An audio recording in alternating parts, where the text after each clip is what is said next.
All right, so we've done a couple videos on this channel talking about Black Mirror, but it is becoming increasingly clear that Black Mirror is real life. I mean, 2020 this year has been insane. It's been crazy. We're talking about in January, we thought it was going to be World War III. Then we were talking about weird Iowa caucus debacle. Then we're talking about a weird collapse in the DNC and all of a sudden coalescing around Joe Biden, the guy that nobody thought had any chance, right? The guy who can hardly keep his sentences together. Then we're talking about a massive pandemic. Then now we're talking about massive protests, the likes of which have never been seen in the history of this country, at least with, the possible maybe exception of the day after MLK died. That's the only time when we've ever seen this many cities under mass curfew as related to protest. We're talking about massive unemployment. 50% of the African Americans in this country do not have a job right now. We're talking, we're about to get the unemployment report tomorrow as of recording. We're looking at possibly 20% unemployment right now. These numbers haven't been seen since the Great Depression. Everything is falling apart. This world is Black Mirror. Scott, what do we do? And that's the crazy thing. The actual show creators or different promotional teams for season 6, which is initially like, if everything went well, there was talk that it might actually come out at some point, but they're like, no, like scrub this, like. And they pretty much created this ad promotion that said season 6 live everywhere now. and it's real. It's real. It's one of those things. It's a joke, but it's not a joke because it's kind of true. It's kind of true. And look, we saw, for instance, Sony. They scrapped announcing the PS5, which was the PlayStation 5. It was going to be announced on June 5th. And they're like, you know what, man, there's too much stuff going on. When there's mass protests right now, other voices need to be elevated. The elevation of voices when it comes to Black Lives Matter. Let's push that back. Let's wait a little bit. Right now is not the time to be doing that. And let's just talk about the other people that this is influencing too. Like, just for example, I forget the guy whose name off the top of my head, but he's a prominent NBA guy. But he drove like 12 hours just to go to a protest. But like, what else does he do? Like, sports aren't in right now, and so like people's voices are finally kind of being like sucked out of the woodwork because like everything else is kind of on pause right now in a weird sort of way too. Right. It's really interesting. I mean, it's one of those things where maybe it's not particularly surprising that there's massive protest at a time when there's massive unemployment, when there's people who are struggling to make their ends meet. We saw upwards of 35%, now closer to 40% of children right now do not have enough food to eat. Nearly 40% of households also now not having enough food to eat. You look throughout history, just about any time when there was a drop in caloric intake, the average caloric intake, to sound like a doctor here, there was mass riots, there was mass protests, and you give it a spark, a just and legitimate spark, a spark that's related to the very foundations of this country, the systemic racism which has been plaguing this country since the get-go, since the beginning of this country, from its very foundations. That's the perfect spark for a country like America. I mean, we're looking at a situation where in Congress, look, I don't want to get political on here, but I mean, there was a lot of people saying that they didn't do enough. They didn't do enough. However you wanted to do it, it didn't seem like they did enough. A lot of people were mad about that. Massive protests all over the place, and you don't got anything else to do. What else are you going to do? Well, you're going to go protest, right? I mean, as Scott was talking about there with the NBA, right? There's no sports games going on. You can't distract yourself with sports anymore. That's the normal thing you do. You can't do that anymore. And that's the trippy thing too. It's like we're running out of like distractions, or like we've already like binged all the series or all the movies, or like caught up, or like we can't go to the movies or catch up on the new ones. And so like it's an interesting time period of where we're being forced to sort of self-reflect or actually take a step back and look at the world around us, and like actually people are waking up who probably weren't even before and be like, holy shit, like everything's falling apart. We got to do something. People are struggling. People don't have the opium, the opiate, all the opiates that they run around with every single day, the Skinnerian traps of television that, oh, well, we're just pushing the little lever like rats pushing the lever for the next hit of dopamine. We don't have that anymore because all of those things are gone. They've been taken from us from Corona. And now we're forced to face reality for the first time. Many people for the first time wait a minute, I'm getting screwed here. Wait a minute, this isn't fair. Wait a minute, why did that cop have his knee on George Floyd's neck for over 8 minutes? God damn it, I've got to do something. And that's what we're looking at right now. We're looking at massive protests. We saw the spark where the gasoline was getting laid. The gasoline didn't get laid in one night. The gasoline was getting laid for months and months and months with Congress's refusal to act. Months and months and months. In fact, decades and decades and decades. I mean, 5 years ago we saw, 5 years ago we saw, Eric Garner. We saw Ferguson. We saw Philano Castro. I mean, we've seen names and names and names. You go back, we saw Rodney King. You go back further, we saw MLK. The gas has been getting poured and poured and poured, and finally there's a flame. And maybe this time is different. I always feel hesitant in saying that. Oh, this time feels different. This time feels different. But maybe this time is different. Because every single time, I go on social media, everyone's talking about it. Celebrities who have nothing to do with politics, they're talking about politics for the first time. Because they can't distract anymore. Because they're busy. They don't have anything else to do but talk about politics. Usually they distract you, but now they can't because they're off the air, because they can't film right now. So the only thing to talk about is politics, and god damn it, people are pissed.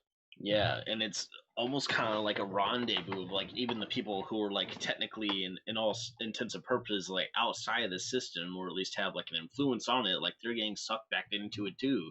And so now like everything is just turning into this just massive churning cauldron, and like it's no wonder that everything is just kind of popping off like it is. Like thankfully like a good like 95% of the protesting out there is peaceful, but like of course there's going to be looting, of course there's going to be rioting and people throwing firecrackers or whatever the heck at the cops or all this other craziness, because like it's gonna happen.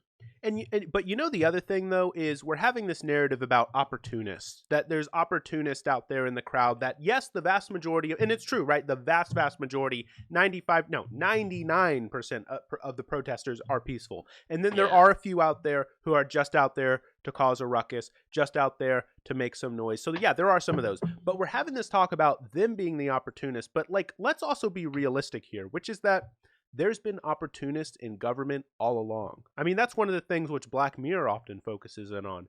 These people who are just trying to spin stuff up. They create this thing, they create this technology, and then let's see how it plays out.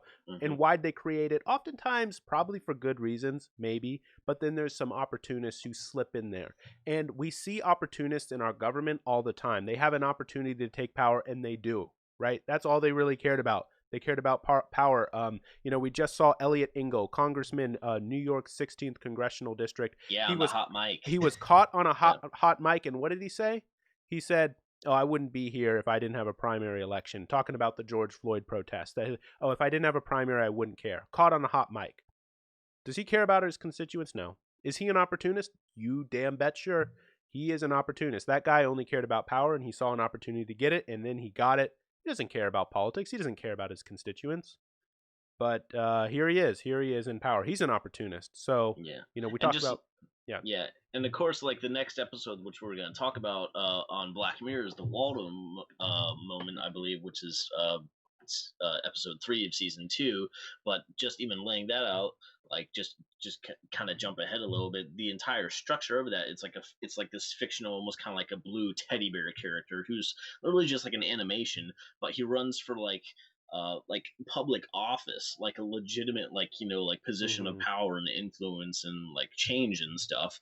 And like he doesn't initially win, but later on he does. And as time goes on, he gets more and more momentum, and then eventually at the very end of the episode, he's like everywhere. He's like become like a viral infection that's just completely just seeped itself into every part of culture.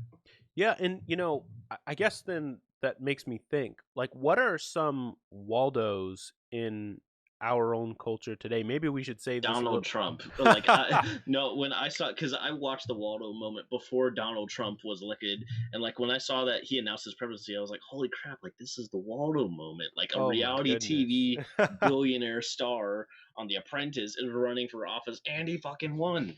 Like that's the crazy thing. I mean, look, man.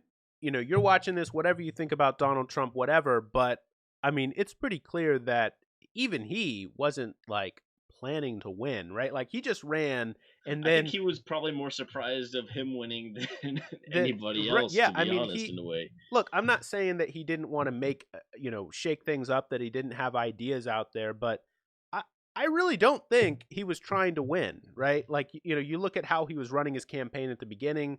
I think he just wanted to shake things up. He had some ideas he wanted to put out there, and then he ended up winning, right? So it's crazy. I mean, it's absolutely crazy some of the stuff that's going on out there in 2020. And can we just talk about too, like the fact that like Trump, like God, just the different levels of this thing that he did, how he broke up a peaceful protest in Oh, front of St. John's Church with tear gas for peaceful protesters to basically parade himself down there to hold up a picture of the Bible for a photo op.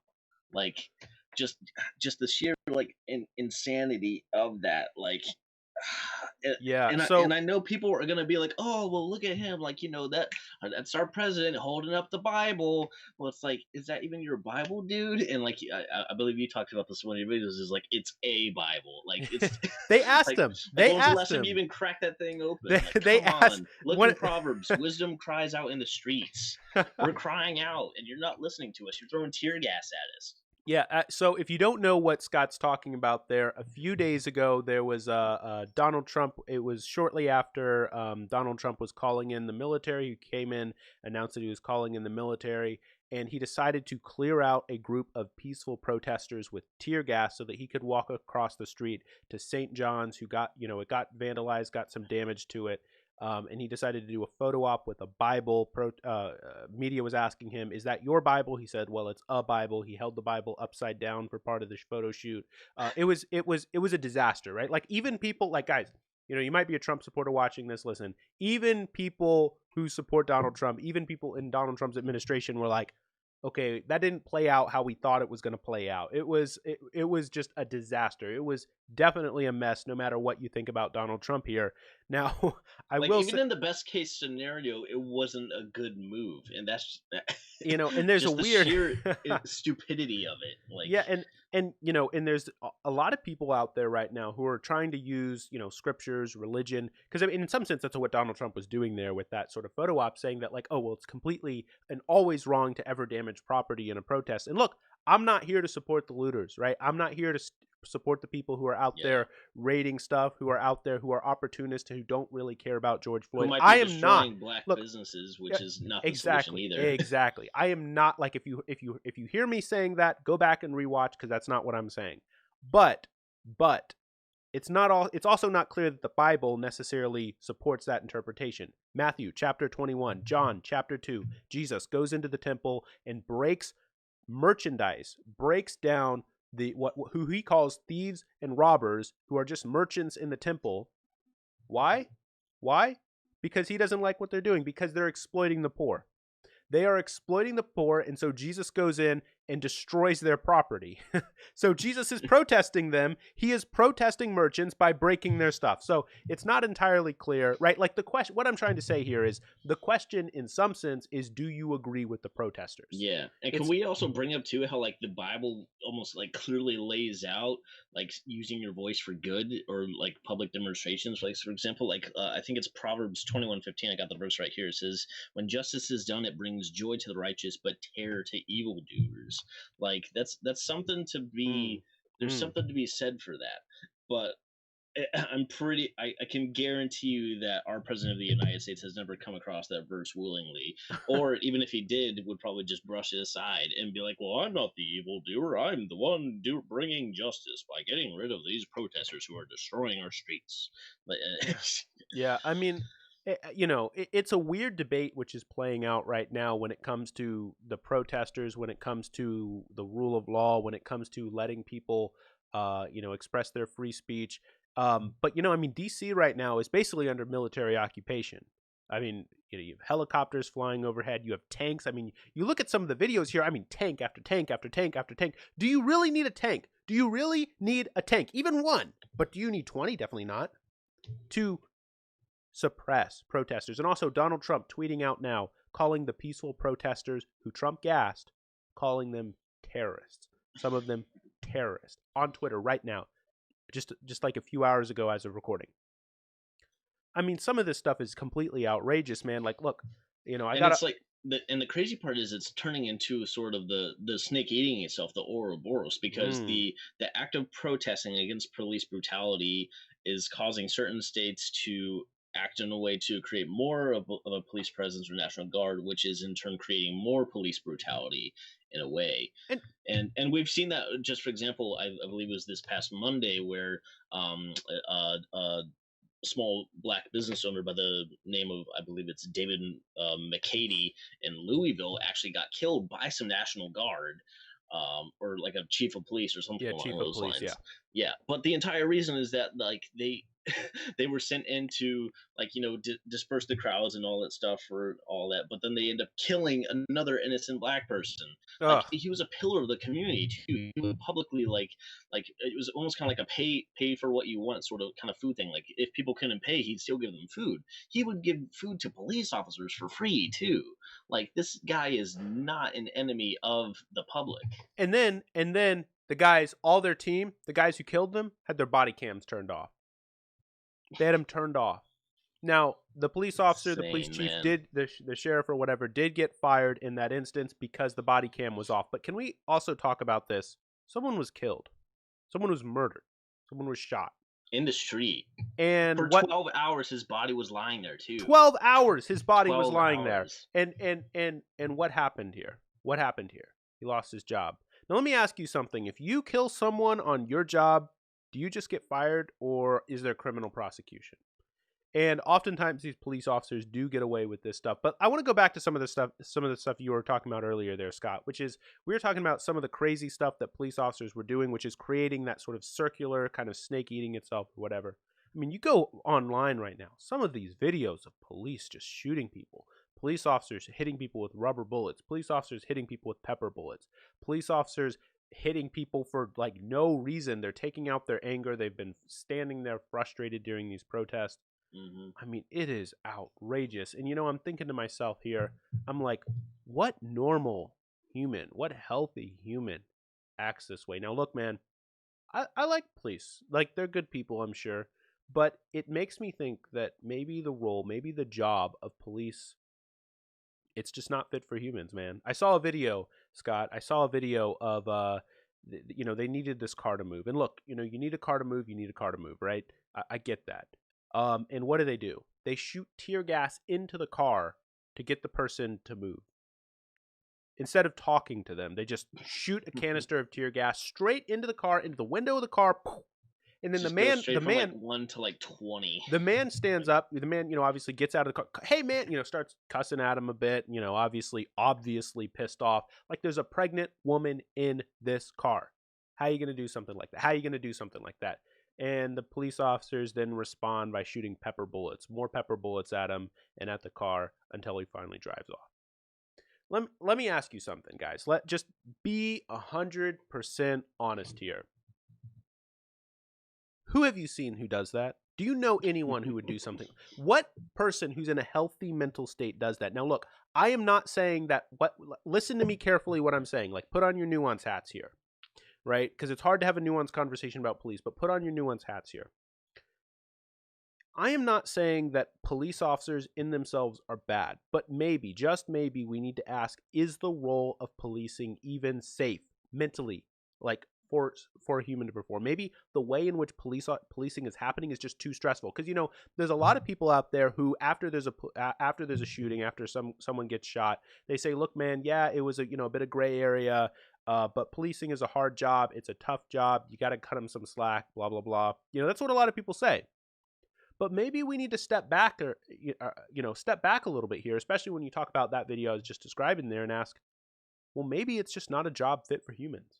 Or maybe we just need to take like 20 steps back and like stop this whole like war on crime and drugs, which like a solid portion of is, pretty much just like weed and marijuana. And like that's a majority of like what the correctional facilities are full of too. It's like, like misdemeanor cases for, minor stuff that's not even like And then people get severe. records. And then Yeah, people get and then they records. can't get jobs, and then they go back to drugs, and then they get more time, and then you have fatherless homes, and then those kids go to drugs because they don't have a positive role model in their life, and it's just Right, and then of course minority communities, low income communities are disproportionately policed. They need more police in there, and then it becomes a uh, cycle. It and becomes let's a not cycle. It becomes a cycle. and let's not forget how the minority groups are disproportionately being affected by coronavirus too, on top of the police brutalities which are happening right now. I said at the Like, beginning of this video, 50%, 50%, 1 out of 2, one half. You know your fractions from elementary school. 50% of black people in this country do not have a job. They are unemployed, are not making any money. Zero. The best they're getting is unemployment checks. And you want to wonder why people are pissed? Why people mhm. are mad? Come on, man. When the government could have kept people on the employment rolls. They did this in a number of other countries, for instance, in the UK. For instance, in Denmark, in some other countries, in countries that are not crazy out there countries. The UK is, more or less kind of like America in terms of the structure of their politics, in terms of, the left right debate. Maybe they're, I mean, they're different, but they're pretty similar. They're English speaking country. What'd they do?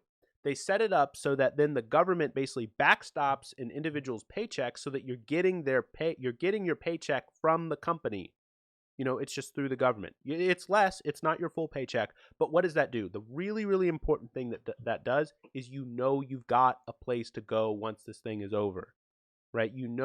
Okay, once this is over, I've still got my job at this place. That's incredibly important because, what we're talking about right now is, yeah, okay, some people might have money to make it by, but if they don't know where they're going to get their paycheck in. Like, okay, once this unemployment benefit stops, okay, once this or that money runs out, where am I going? Where's my next paycheck?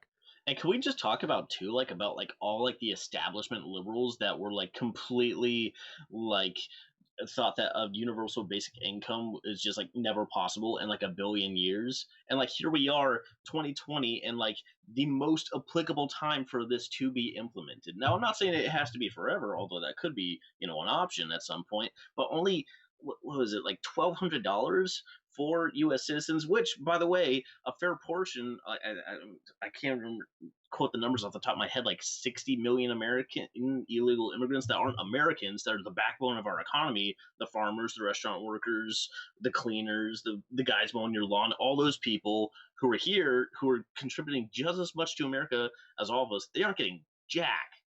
And Nothing. yeah, Absolutely nothing. The backbone of our economy, they're not getting anything. The majority of people who are hardworking, but then don't have, legitimate citizenship. They don't have the right paperwork. Somehow just they're because they just were ignored. born on a different side of the soil, they're not getting the same protections that we have. Even though they just bleed as us, they have the same hearts beating. They have the same love for the country, hopefully, and like clearly. And I don't know. It's insane how we do not have, how everybody is not protected the same way, and like this is what coronavirus has done, like leading up to this point, and like it's only been magnifying all the problems which have been current right now by like 1,000. And of course everybody is, we're fed up. What is the thing that they say is the hallmark of the West? The rule of law, equal Hmm. protection under the law. Well, clearly we're struggling. You look at immigrants, you look at undocumented labor. They don't have equal protection under the law. They don't Hmm. have equal voice. They don't have an equal say in what happens to our country. Now, look, I get it, right? I get it to some extent. That's the way things are. That's the way things are. But I thought that's what we were I thought that's what we were striving for. I thought we were striving for equal justice. I thought we were striving for the rule of law. Donald Trump has been talking about law and order. Law and order. We need to reestablish the rule of law. The problem, though, is black people in this country haven't had the rule of law. They haven't had equal protection under the law for all this time, and that's the thing they're fucking protesting. Hmm. That's the thing they're protesting. And for Donald Trump to come out, and for some people to come out and say, "Oh, we need to establish the rule of law. Bring us back the rule of law." No, what you mean by that is you want to establish your white tyranny. It's outrageous, man. It's Hmm. absolutely outrageous, Scott. And it's hard to pinpoint it too. Like, I mean, obviously we had the George Floyd, knee on the neck for 8.5 minutes, just about. We have, only recently David McCaddy, local business owner, got shot in the street. We have Amy Cooper, which if we can talk about real quick Oh, too. I'm not sure if you heard about her, the yeah. the Super Saiyan Karen of the internet right now. Who was it? I saw this like this past week. She calls up the police and says there is an African American threatening me, Yeah. threatening my life. Like, just like the ultimate trigger word phrases to like have cops like as And she soon as they, if starts, they were to pull on a scene, like super high alert, like trigger guns, I itchy got my just in guns. that moment. Like, Right, yeah. this guy, by the way, Christian Cooper, who Amy Cooper was calling the cops on. You know, you know what about him? He's a bird watcher. I Hmm. go look up Christian Cooper because he's actually apparently he was actually a pretty well known bird watcher, still is in the New York City community. Watch a video of him. Tell me if he sounds threatening. He's literally just talking about like birds and like nature and like I mean, he's like the guy you wouldn't be surprised if a bird just flew down and just landed on his shoulder while he was talking. That's who this guy is. But she called the cops on him. Why? Why? Because he asked her. He had the nerve to ask her to put her dog on a leash. But A no, black man telling me what to do? I'm how calling the dare you? And by the cops. way, that was the rules. They were in the ramble Yeah. of the New York City Yeah, Central and there was Park. like tons of other places for her to take her dog on. And could we talk about the dog there for a second too? She Like was she, strangling her dog. like you could see her walk over to him, lifting the damn dog up by the collar, and the dude's like can't even like put his front paws on the ground. There's a part where the collar twists and like the dog yelps because he's getting like strangled. Yeah, And like, thank God she finally I mean turned it. that Oh, dog into back to the shelters where someone else would actually treat it like a living entity. yeah. Oh Like, my goodness. Yeah, I know. It's. I mean, some of it is so outrageous, and the crazy part is, Amy Cooper. You look at her history, right? She Chicago grad. Well educated. Christian Cooper as well, by the way. No relation, to be clear. Both of them are well educated, but Amy Cooper.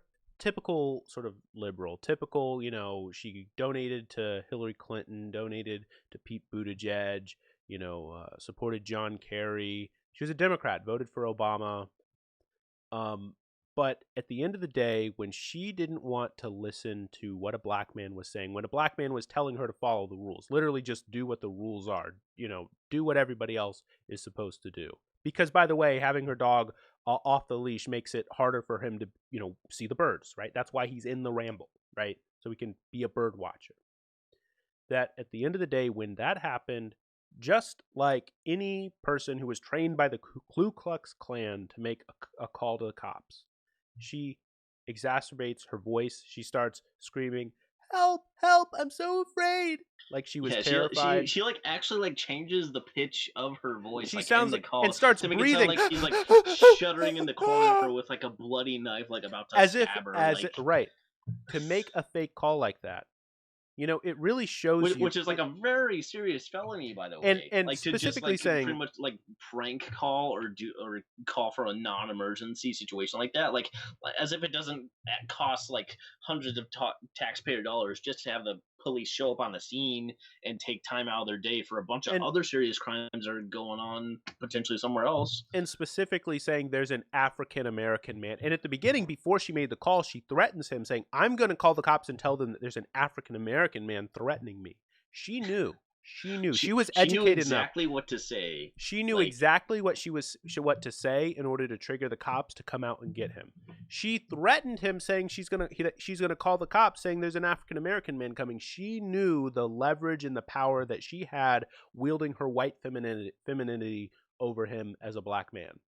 mhm. And thankfully it didn't happen. Like, I think they left the scene, and like the cops like eventually like ended up bringing charges against her, and like Yeah.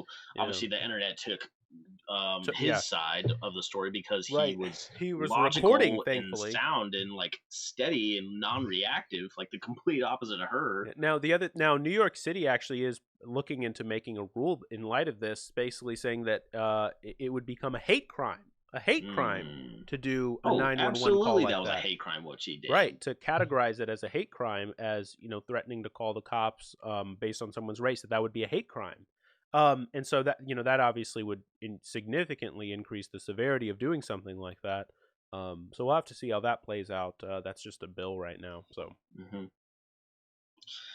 Man, it's just a crazy time, and it seems like the deeper we get into 2020, the more all this stuff just kind of keeps just like piling on top of each other. And well, this is June, as we're recording this now, so we're only halfway through the damn halfway year right through. now. Well, let's hope, man. Let's hope. Maybe we should pray. Do a little bit more than hope. Just hope Right. and pray and everything possible that the next half, the second half of 2020, won't be as bad. That's all we can hope. Hopefully, it won't be as bad, and we'll get to see the next season of Black Mirror. All right, guys, thanks so much for joining us. Really appreciate you taking your time to listen to all our weird ramblings, all our weird thoughts. See you all in the next one. Yep. Stay safe out there.